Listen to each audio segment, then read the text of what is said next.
교회가 41주년을 맞이하면서 교회에 대한 생각을 다시 하게 됩니다. 작년 교회가 창립 40주년을 맞이하면서 제가 했던 교회에 관한 설교들을 다시 확인하면서 그때 읽었던 책이 생각이 났습니다. 죽은 교회에 대한 부검. 사람이 죽으면 부검을 하죠. 사망의 원인을 파악하기 위해서. 죽은 교회들을 부검해 보니까 죽은 사망의 원인이 있다는 것입니다. 여러분, 우리는 다 태어나면서 사실은 죽어가는 생물체죠. 결국은 죽음을 향해 나아가는데 누구에게나 그 죽음에 이르게 하는 원인이라고 하는 것이 존재하죠. 그런데 그 원인을 조금 일찍 발견하고 그 원인을 제거한든지 아니면 관리하게 될 때에 더욱더 건강한 인생을 살 수 있는데, 그 건강의 그 기회를 놓치게 될 때에 그 원인을 해결하거나 관리하지 않을 때에 우리는 결국은 사망에 이르게 되는 것을 보게 됩니다. 교회도 마찬가지입니다. 겉으로 보기에는 교회가 다 괜찮은 것 같지만 교회를 병들게 하고 죽게 하는 원인이 있기 마련입니다. 500년 전 종교개혁이 일어났던 이유는 로마 가톨릭 교회가 당시에 처리해야 되는 원인을 해결하지 않았고, 그러면서 로마 가톨릭 교회가 겉으로는 성 베드로 성당을 짓고 대단했지만 내적으로는 죽어가고 있었던 것입니다. 그때 이제 종교개혁이 일어나게 되었고, 종교개혁 이후에 우리 개신교 전통은 이제 500년을 맞이하게 된 것입니다. 여러분, 당시에 교회의 교리가 많이 개혁되었습니다. 사람을 위한 교리들이 많이 바뀌게 되었지만 이 교리의 변화라고 해서 교회가 변화되는 것은 아닙니다. 개혁교회, 우리는 개혁교회 안에서 특별히 장로교회인데요, 이 개혁교회의 모토 가운데 중요한 것은 개혁된, 그리고 항상 개혁되는 이라는 말입니다. 항상 개혁된다는 말은 라틴 말로 sempre reformanda라고 하는 말인데, 이 단어는 always reforming. 리폼, 요즘 가구도 리폼하고 옷도 리폼하지 않습니까?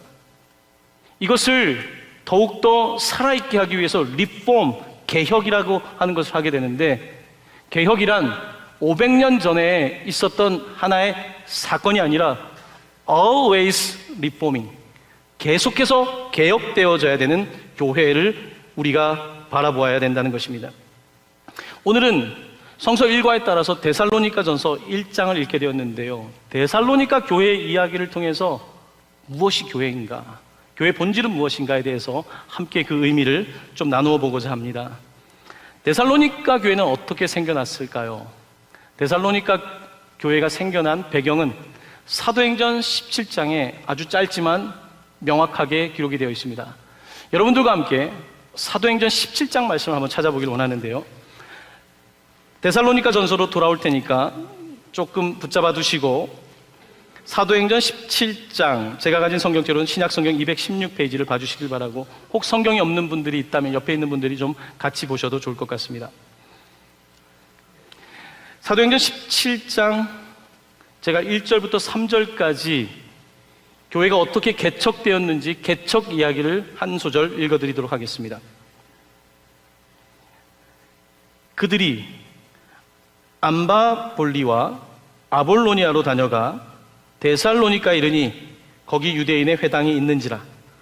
바울이 자기의 관례대로 그들에게로 들어가서 새 안식일에 성경을 가지고 강론하며 뜻을 풀어 그리스도가 해를 받고 죽은 자 가운데서 다시 살아나야 할 것을 증언하고 이르되, 내가 너희에게 전하는 이 예수가 곧 그리스도라 하니. 여기까지입니다. 자, 제가 이 부분에 대한 조금 설명을 드리려고 합니다. 당시에 바울은 이제 그리스 북단에 있는 그 마케도니아 지역 빌립보 쪽에서 복음을 전하고 이제 그리스 북쪽에 있는 데살로니가까지 오게 된 것입니다. 데살로니가에 왔는데 바울이 찾은 곳은 바로 유대인의 회당이었습니다. 여러분들이 혹 외국에 나가서 몇 달을 거주해야 된다면 여러분 어디에서 도움을 받으시겠습니까? 한인 사회, 한인 봉사센터나 아니면 한인 교회를 찾게 되겠죠. 당시 바울은 유대인이고 그와 함께 했던 실라, 여기에는 실루아노라고 되어 있기도 한데 실라와 디모데는 함께 여행을 하며 그 지역에 가면 항상 회당을 찾았습니다. 왜냐하면 같은 동포인 유대인들이 있었기 때문입니다. 자, 그런데 바울은 관례대로 늘 안식일을 지키는 사람이니까 어느 나라를 가든지 여행을 가든지 안식일을 지키는 바울과 그의 일행은 관례대로 그 회당에 들어가서 2절에 보시면 새 안식일에 라고 되어 있습니다. 새 안식일, 세 번의 안식일. 몇 주죠? 3주. 3주에 걸쳐서 새 안식일에 성경을 가지고, 이 성경은 어떤 성경일까요? 구약 성경입니다. 당시에 신약 성경이 완전히 편집되지 않았기 때문에 이 구약 성경을 가지고 강론한 것입니다. 성경을 설명했던 것입니다. 마치 제가 하고 있는 것처럼 성경을 강론하고 있을 때에 그의 설교의 요지를 3절은 이렇게 말합니다. 뜻을 풀어. 구약 성경의 뜻을 풀어.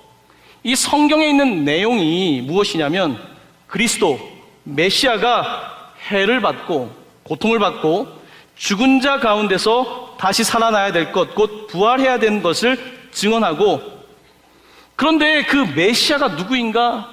바로 얼마 전에 이 유대 땅에 오셨던 예수가 구약 성경이 말하고 있는 그리스도다. 그가 메시아고 우리의 구원주이다 라고 말하는 것입니다. 이 3주 동안에 안식일에 구약 성경을 가지고 예수에 대하여 증언을 했는데, 자, 어떤 일이 벌어졌을까요? 4절 말씀입니다. 4절 말씀 저와 함께 한 목소리로 봉독하기를 원합니다. 그 중에 어떤 사람 곧 경건한 헬라인의 큰 무리와 적지 않은 귀부인도 권함을 받고 바울과 실라를 따르나.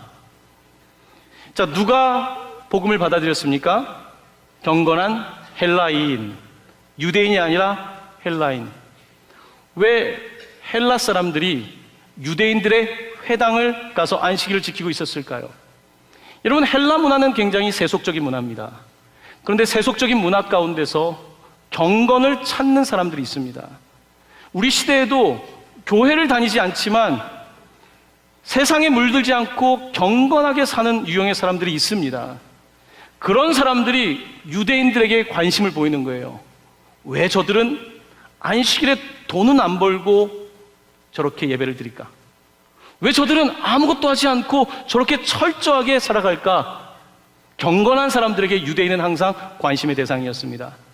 경건한 헬라인들이 유대인의 회당에 함께 모여서 강론을 듣고 있는데 그들 가운데 일부가 바울의 설교를 듣고 움직이기 시작한 거예요. 그리고 그 가운데 누가 있었냐면 귀부인도 있었다. 자, 번역이 좀 그렇습니다. 귀부인 하면 귀부인이 아닌 여자들은 없었다는 것일까요? 그런 뜻이 아니라 여성 리더들, 당시에 그곳에 있었던 여성 리더들 가운데서 그 말씀에 반응하는 사람들이 있었다는 이야기입니다.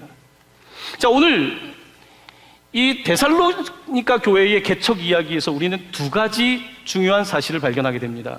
첫 번째는 데살로니가 교회가 시작되게 된 것은 3주 동안의 말씀 사역, 곧 예수가 그리스도라고 하는 그 선포로부터 시작됐다는 것입니다.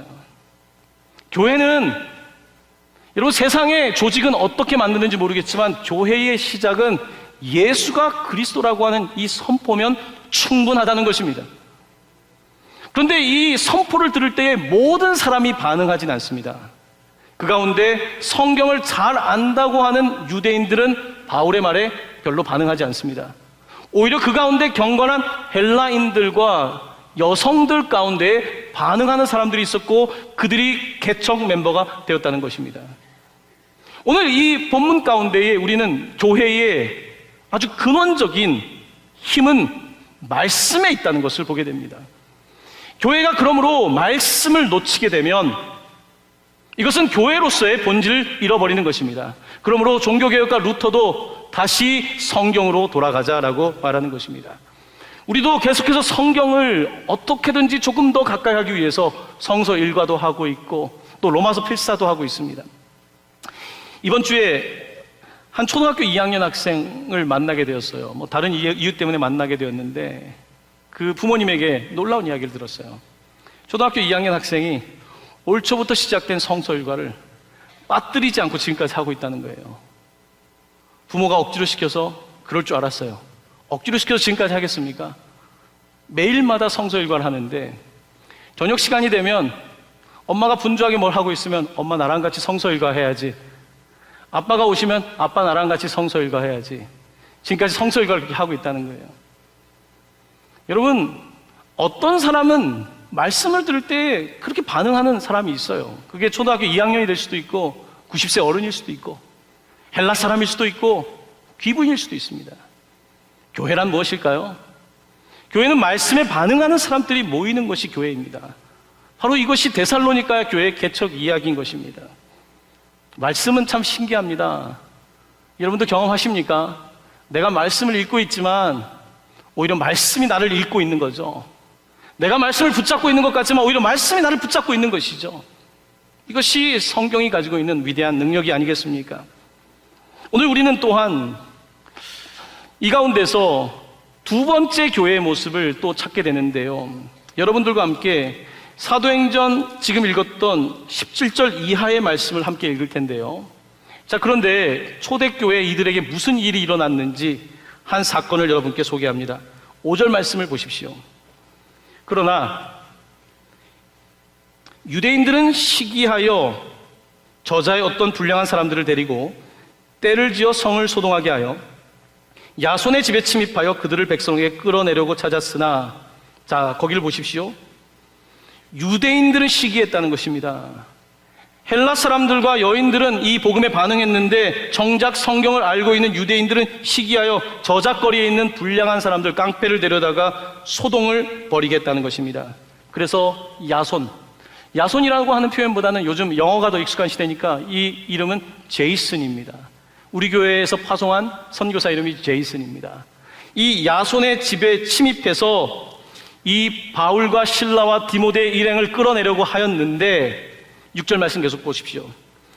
발견하지 못함에 야손과 및 형제들을 끌고 읍장들, 그러니까 그곳에 있는 리더들에게 가서 소리질러 이르되 천하를 어지럽게 하던 이 사람들이 여기도 이르렀다. 야손이 그들을 맞아 들였도다. 이 사람들이 다 가이사의 명을 거역하여 말하되 다른 임금 곧 예수라 하는 이가 있다 하더이다 하니 무리와 읍장들이 이 말을 듣고 소동하여 야손과 그 나머지 사람들에게 보석금을 받고 놓아주니라. 이게 데살로니가 교회 이야기 답니다. 무슨 일이 벌어진 겁니까? 예수를 믿고 이들 통해서 예수 공동체가 생기기 시작할 때에 처음부터 순탄치 않았다는 이야기입니다. 이들 가운데 제이슨과 그 처음에 신앙을 갖게 되었던 사람들이 환난을 겪었다는 것입니다.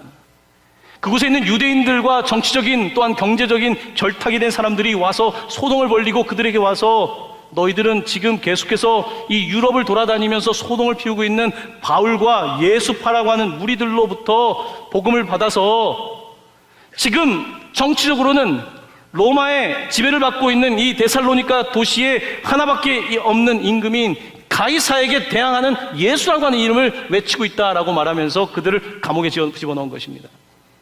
오늘 이 본문 가운데 우리가 발견하게 되는 것은 교회는 예수를 믿게 되었다고 해서 늘 잘 되는 게 아니라는 것입니다. 예수를 믿고 잘 돼서 따라가는 것은 종교일 가능성이 높습니다.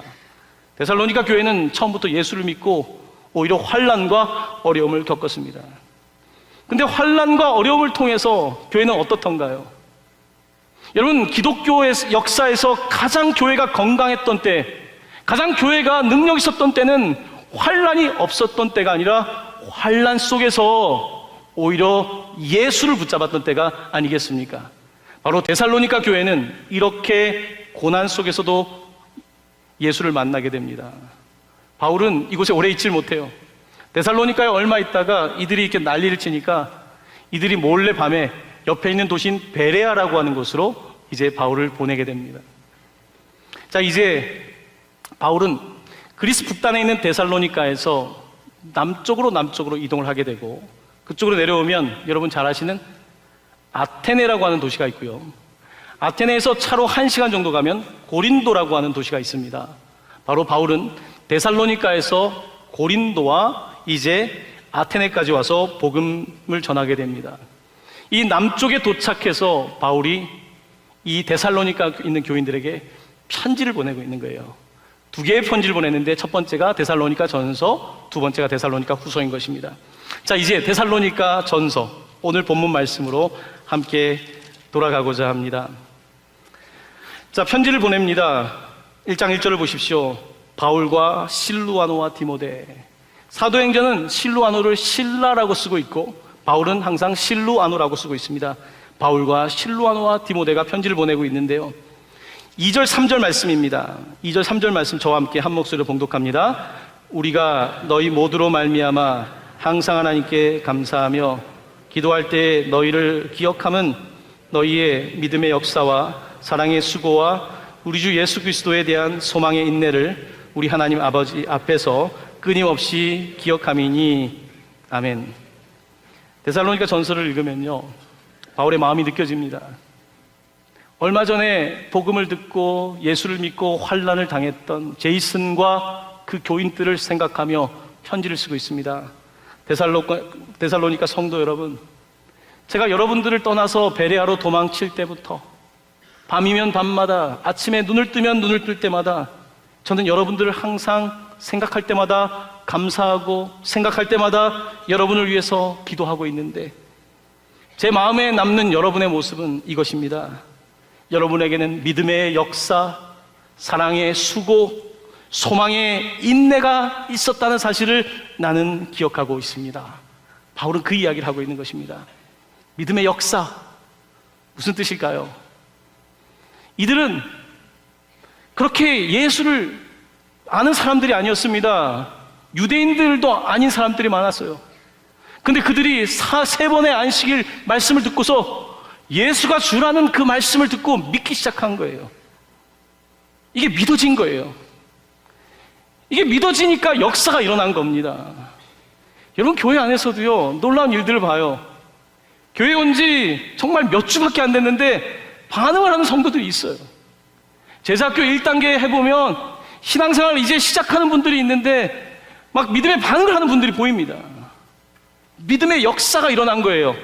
믿기 시작하니까 이들이 많은 지식으로 역사가 일어난 것이 아니라 예수가 그리스도인 것을 믿기 시작할 때 믿음의 역사가 일어났고, 믿음의 역사가 일어난다는 것은요, 하나님께서 나를 사랑하신다, 예수를 주기까지 나를 사랑하신다는 그 그리스도의 사랑이 부음받은 것이고요, 그리스도의 사랑이 부음받을 때 나도 사랑하게 되는 거예요.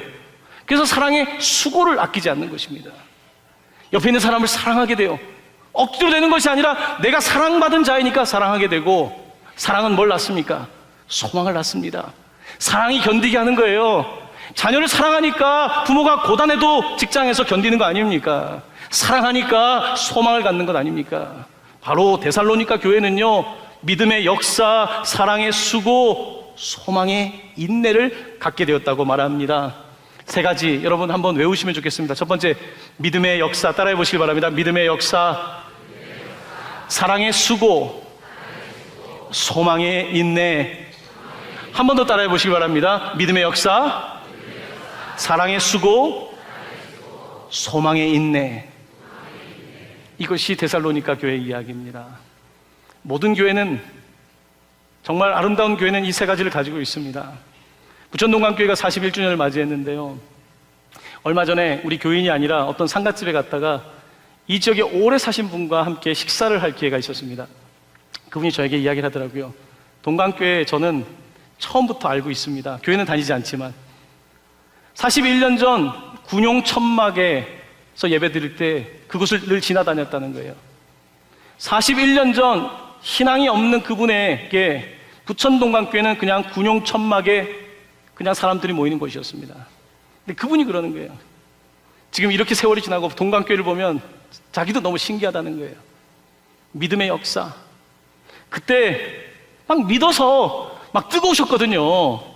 동강교회 교회사를 보면 막 뜨거워서 성령 충만했거든요.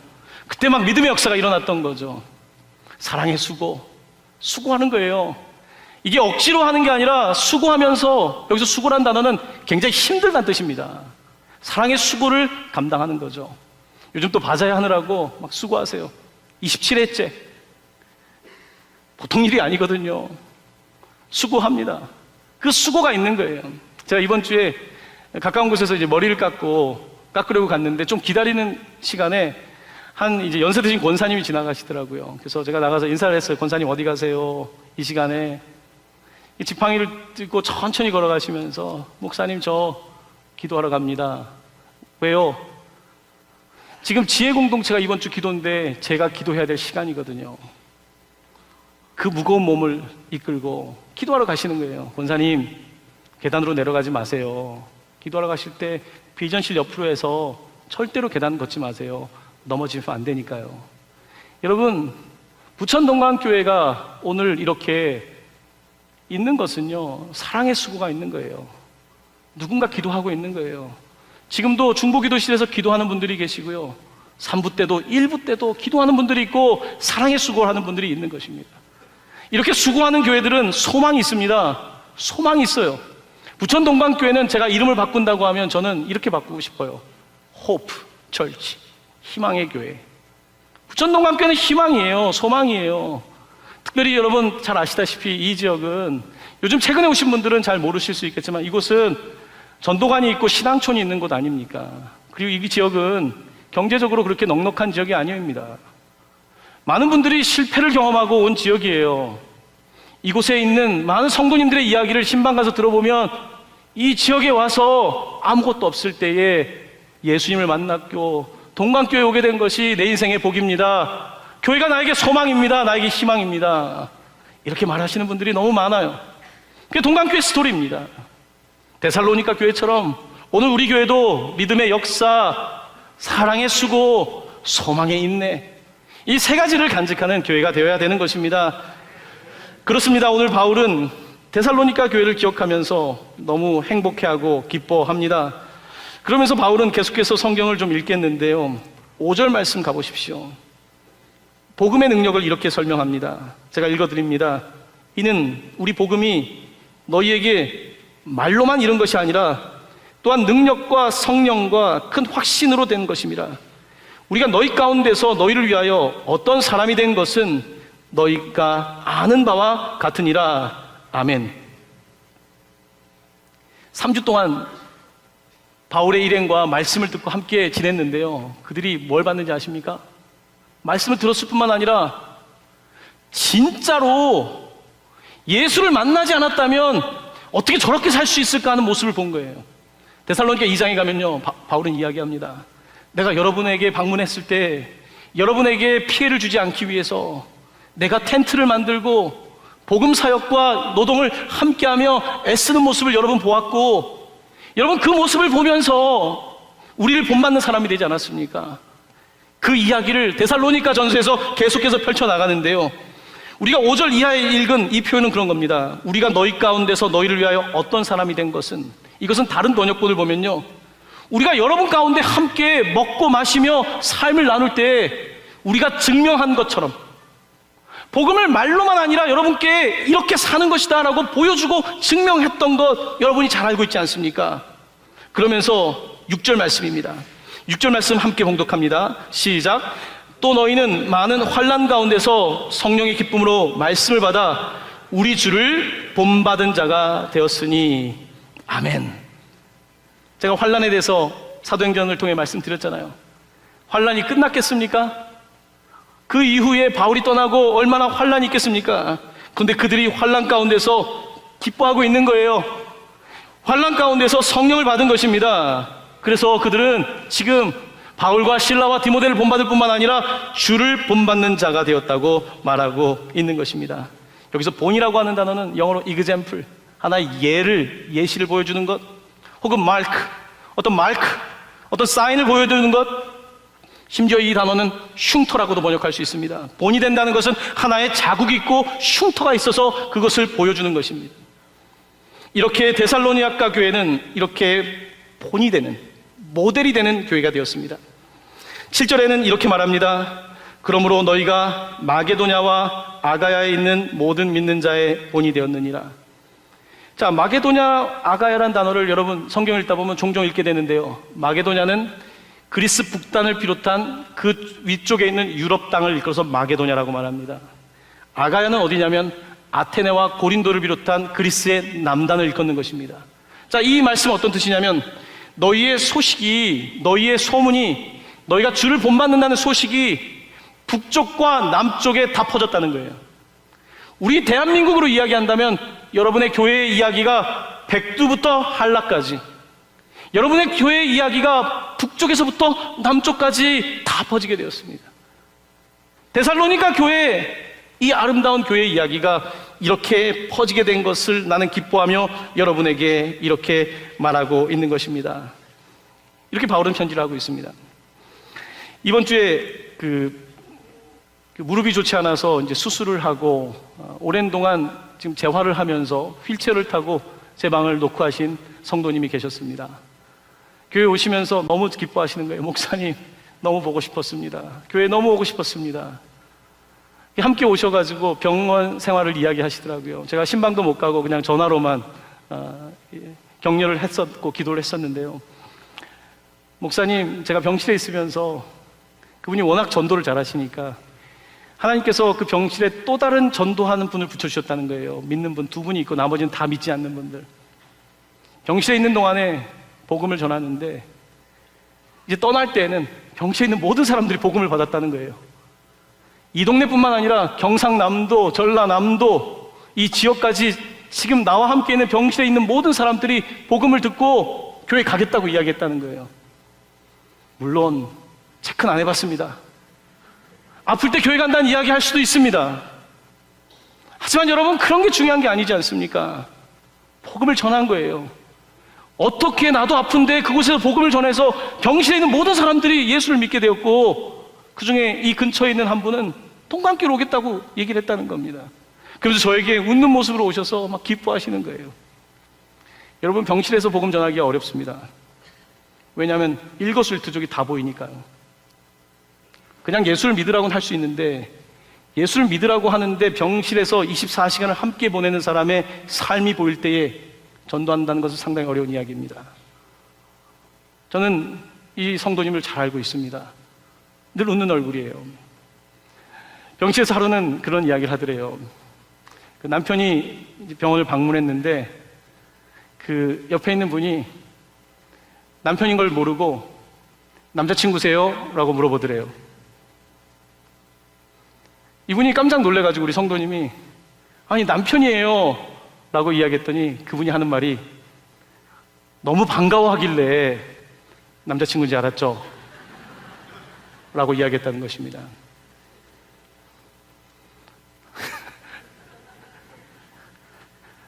여러분, 남편을 보고 반가워하면 복음이 증거되는 줄로 믿습니다. 남편을 보고 그렇게 반가우면 아니 도대체 세상이 어떻게 됐길래 남편을 보고 반가워하는데 그게 복음 증거의 통로가 된다는 것, 일거수일투족이 드러나는 삶 속에서 복음을 전한다는 것, 저는 그렇게 할 자신이 없습니다. 우리 귀한 성도님이 참 많다는 것을 생각할 때에 목사로서 참 자랑스럽고 감사함을 느낍니다. 데살로니가 교회는 그런 교회였습니다. 바울과 실라와 디모데의 모습을 보고 따라가고 싶었고, 그들도 따라가려고, 말씀만 듣는 것이 아니라 나도 저렇게 살고 싶다, 저게 진짜인데 헬라 사람들의 그 우상들과 함께 세상 속에서 성공적인 삶을 사는 게 아니라 저 경건한 삶, 저 승리의 삶, 사랑이 넘치는 삶 살고 싶다고 하는 사람들이 생겨나기 시작한 것입니다.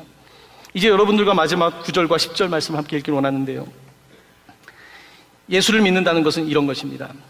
제가 봉독해 드립니다. 그들이 우리에 대하여 스스로 말하기를 우리가 어떻게 너희 가운데 들어갔는지와 그 다음부터 너희가 어떻게 우상을 버리고 하나님께로 돌아와서 살아계시고 참되신 하나님을 섬기는지와 또 죽은 자들 가운데서 다시 살리신 그의 아들이 하늘로부터 강림하실 것을 너희가 어떻게 기다리는지를 말하니 이는 장래의 노하심에서 우리를 건지시는 예수시니라.